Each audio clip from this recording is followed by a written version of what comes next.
I want you to do something a little radical right now, like wherever you are listening to this. Yeah, just take a second. Exactly. I want you to literally unclench your jaw. Just let it go. Drop your shoulders. Most of us don't even realize we're tensing up, you know? Right. And look, I don't care if you just finished, a grueling 12-hour shift on the hospital ward, or if you just stepped off a loud, dusty job site. Or even if you're just mentally exhausted from staring at screens all day long. Leave it at the door. It's over. You are officially entering quiet mode. So just take a deep breath. That's the baseline we need for this. It really is. And now I want you to look at the phone sitting next to you, or maybe the smartwatch on your wrist. Every single time that screen lights up, every time it buzzes, it steals exactly 23 minutes of your life.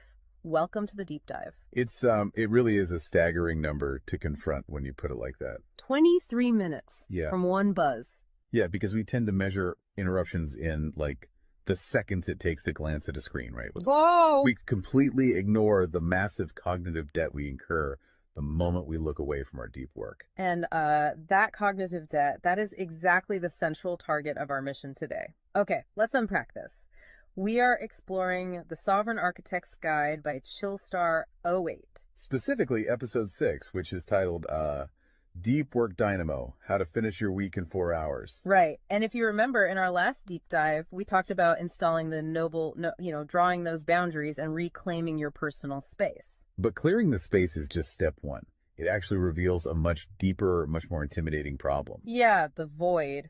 What are we actually supposed to be building in that silence we just fought for? Because if we don't have a blueprint, the noise of the world is just going to rush right back in to fill it. Oh, for sure. We have this natural horror of a vacuum. The second our schedule opens up even slightly, our instinct is to pack it with activity. We just have to be doing something constantly. Exactly. We are culturally conditioned to equate motion with progress. Yeah. But Chillstar 08 introduces a really brilliant distinction here. She talks about the trap of idling. I love this concept so much. Think about a car engine, right? Mm-hmm. The engine is running, the pistons are firing, it's burning through all this expensive fuel, making a ton of noise and vibration. But the car is in park. Yes, it isn't going anywhere, and that is what most of our daily quote-unquote busyness looks like. We feel incredibly productive because we are in constant motion. Right. You check a text message while you're sitting at a stoplight. Or you answer a quick email while walking from your car to the front door. You stare at a spreadsheet on your laptop while, your family dinner is sitting right in front of you, literally getting cold. And that right there is the illusion of productivity. You end your day feeling physically and mentally depleted because you were constantly doing something. So you didn't actually do anything that matters. Exactly. If you step back and evaluate your legacy, the deep, meaningful work, the art, the business strategy, the relationships. Right, the relationships that actually move your life forward. None of it progressed. You spent 8 hours idling. You were everywhere, which means you were truly nowhere. Man, that hits hard. And this brings us back to that terrifying 23-minute statistic from the research she cites. I don't want to just gloss over this. No, we definitely shouldn't. Because understanding the mechanism behind it is crucial. Why does a 5-second distraction cost us almost half an hour? It basically comes down to how our prefrontal cortex manages working memory. Your brain is not a computer processor that can just run multiple applications in parallel. Right. We can't actually multitask. Exactly. When you are doing deep work, say writing a complex proposal, your brain loads this massive fragile web of context into your working memory. Like holding all the pieces of a puzzle in your hands at once. Yes. You're holding multiple variables, ideas, tones all at once. So when your phone buzzes and you glance at a text from your partner asking about groceries, your brain is forced to execute a context switch. So it has to dump all the proposal data just to load the grocery data. It literally flushes the working memory buffer, yeah. It has to process the new rules and the emotions associated with that text message. Wow. And then when you turn back to the proposal, you cannot just pick up where you left off. Your brain has to laboriously rebuild that entire web of context from scratch. Oh, I hate that feeling. Were you just staring at the screen like, what was I even saying? Right. It has to retrieve the thread of your argument. Remember the tone you were using, recall the variables. That rebuilding process takes an average of 23 minutes of cognitive effort, And it burns a ton of energy doing that, right? massive amounts of glucose. That explains so much. I mean, that is why people hit 5 p.m. and feel physically exhausted, almost sick to their stomachs. Even if they've just been sitting in a really nice ergonomic chair all day. Exactly. They haven't been doing deep work. They've been doing cognitive gymnastics, just constantly flushing and reloading their working memory. They are burning fuel just to stay in park. So, okay, let me bring in what I like to call the transformer concept here. Because our focus is like an electrical grid. If you have, 50 browser tabs open, you are leaking energy as raw, unusable heat rather than concentrated light. That's a great way to look at it. So if we are all acting like our focus is this cheap renewable resource, how do we stop being what Chillstar '08 calls a subject to the pings of the world? I mean, how do we actually become the architect of our attention? Well, what's fascinating here is how she frames the philosophical shift we need. She says utility does not equal value. Oh, say that again. Utility does not equal value. Right. In the modern workforce, we have been completely conditioned to believe that being constantly available makes us valuable. Like if you answer a Slack message in 3 seconds, you're the hero. Exactly. You are praised as a good worker. Or if you jump on a Zoom call with like 5 minutes notice, you're a team player. But that is just utility. I mean, being highly available makes you a commodity. You're like a human router just passing information back and forth. And routers are easily replaced. True sovereignty, true value comes from being impactful. You simply cannot make a deep, lasting impact if your attention is constantly fractured by the agendas of other people. Yeah, when you operate like that human router, you are spending your finite, precious Mondays executing someone else's script. You're a subject to the pings of the world.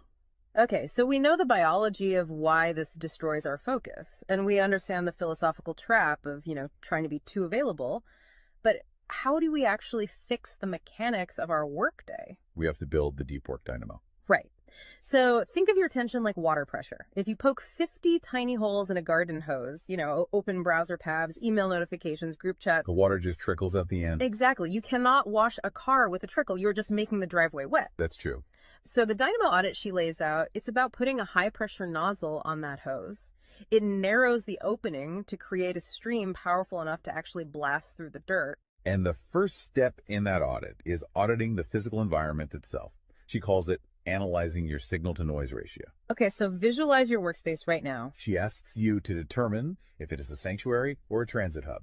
Let's be honest. Most of us are operating in transit hubs. A transit hub is a place of constant arrival and departure. People walking by, announcements over the loudspeaker, just a blur of motion. Yeah, and you can't build a legacy in a train station. But we need to push past the basic phones are distracting advice, right? Because our listeners already know that. Oh, absolutely. Chillstar '08's rule is much more brutal than that. She says if the phone is even sitting on your desk, even face down, it is acting as a parasite on your cognitive grid. A parasite, just by being in the room. The research supports this entirely, by the way.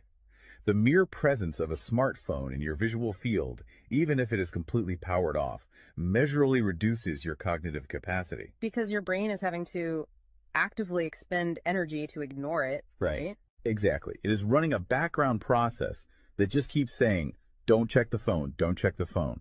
That is energy being actively stolen from your primary task. So sovereignty literally begins the moment you physically remove the device from the room, put it in a drawer down the hall. Close the door.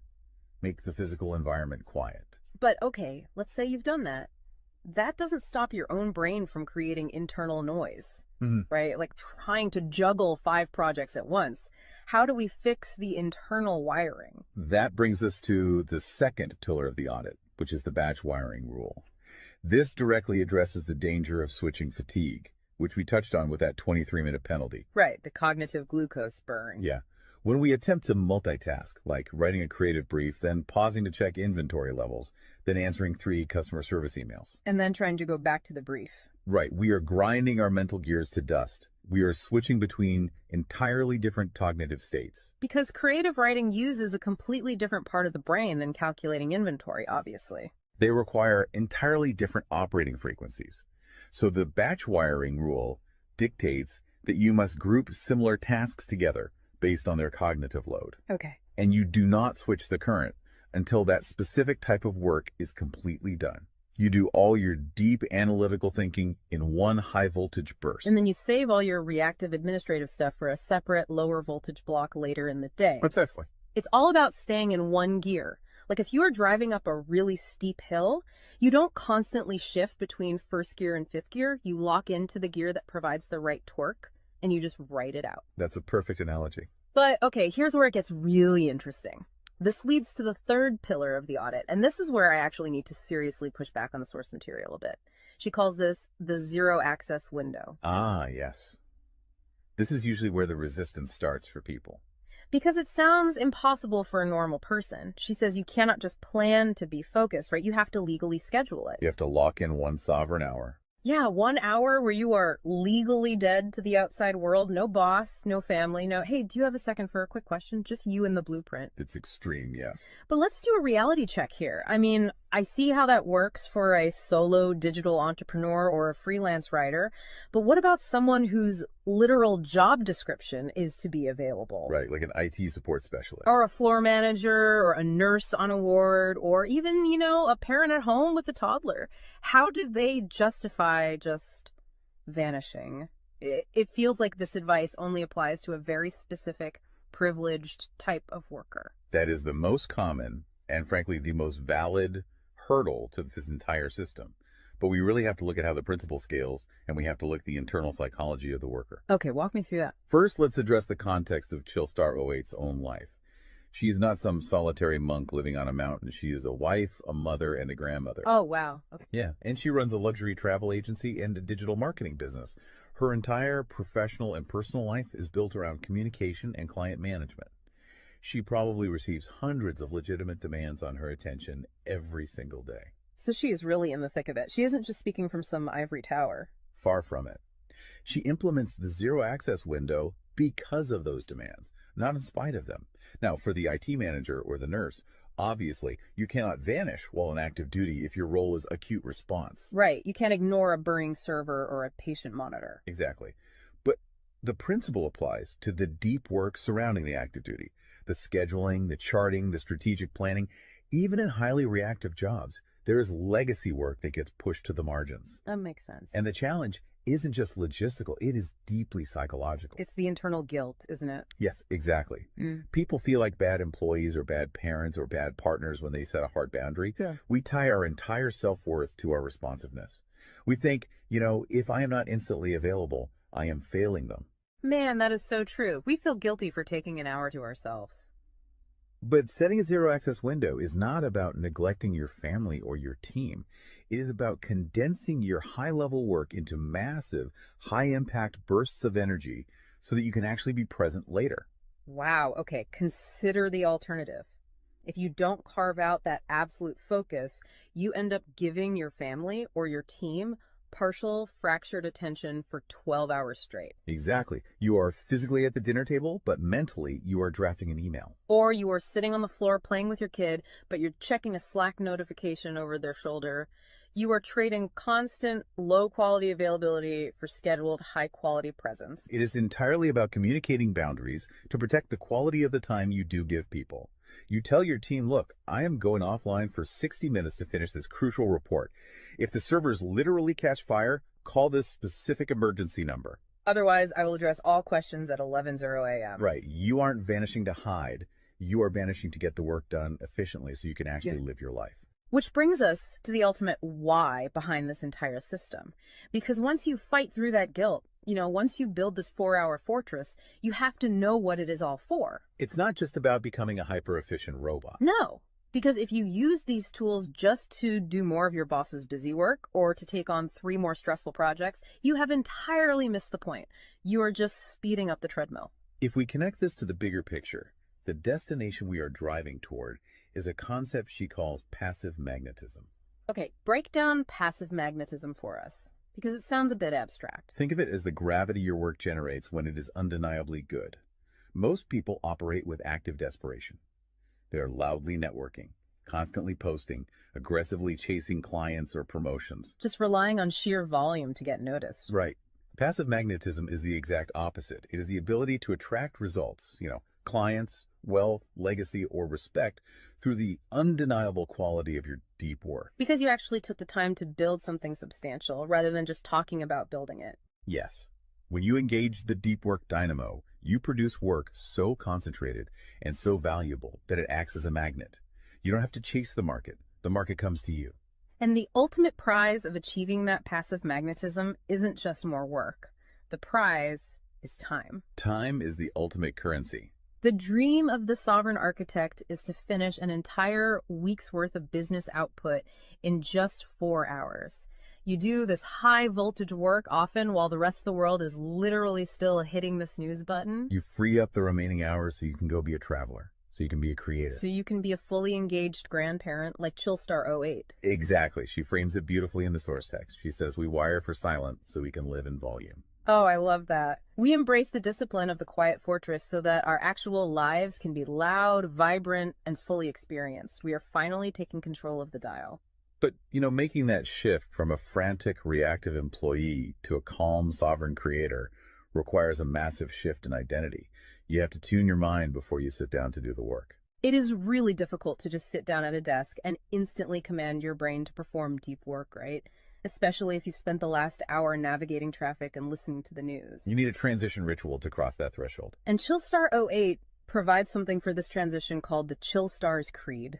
It is designed to be a grounding frequency. It really centers you. Yeah, so I want you, the listener, to use this. I want you to imagine a slow, steady heartbeat in the background. Just a deep, resonant 528 hertz frequency. Just let the frequency of these words settle into your mind before you initiate your deep work. Ready? Take it in. I am grounded in peace. I am reaching for my stars. My light is my own. I am a star and I will shine bright. I will reach for the sky. I release what was. I embrace what is becoming. Using a creed like that is just such a powerful behavioral trigger. It really shifts your state. When you speak those words, even just internally, you are consciously reminding yourself that your light, your focus, your energy is your own. It does not belong to your inbox. This does not belong to the algorithm. Right. You are releasing the frantic energy of the morning and embracing the sovereign focus of the architect. So we always want to translate this high-level theory into ground-level reality for you. We don't want you to just listen to this and go right back to idling. Definitely not. Here's your 1% install. This is your micro-win to take action on this deep dive immediately. Tomorrow morning, before the world starts demanding your attention, before you check a single news site or open your email, I want you to set a timer for exactly 60 minutes. Put your phone in another room entirely. Yes, physical distance. Do not open any extra browser tabs. Pick one legacy task, just one, and flip the switch on your very first sovereign hour. And be prepared for it to feel incredibly uncomfortable at first. Your brain will crave the dopamine hit of a notification. Oh, you will feel an almost physical itch to check your messages. But if you can sit in that silence, if you can endure that initial friction, you will watch the dynamo start to spin. You will enter that flow state, and the old blueprints of hustling and grinding will be completely burned away. And look, if you want the actual templates to automate this piece, the specific tools and step-by-step guides to build the system out completely and protect your location-independent freedom, you can join the Sovereign Fortress on the Chillstar 08 school community. All the blueprints are there waiting for you. They really are. As we wrap up this deep dive, I want to leave you with one final thought to explore on your own. We have spent this entire session talking about the mechanics of work. We've talked about condensing your week's output into just 4 hours of pure, undistracted focus. But if you actually achieve that, you're going to be faced with a beautiful, kind of terrifying question. What's that? Who are you going to become in the remaining 164 hours of your week? What if your true legacy has absolutely nothing to do with what you produce while you are busy, but entirely to do with who you are when you are finally completely silent? Wow. Unclench that jaw. Drop those shoulders. Step into the quiet. Go be great and flip the switch. We'll see you on the next deep dive.